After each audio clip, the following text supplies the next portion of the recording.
You ask Tiger to solve. This deals with linear equations with one unknown.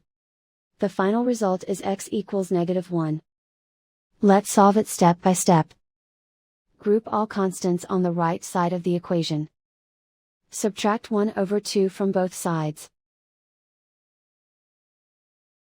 Combine the fractions. Combine the numerators.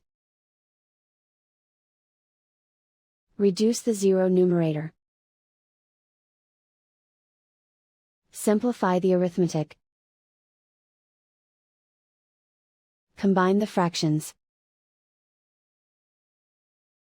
Combine the numerators. Simplify the fraction.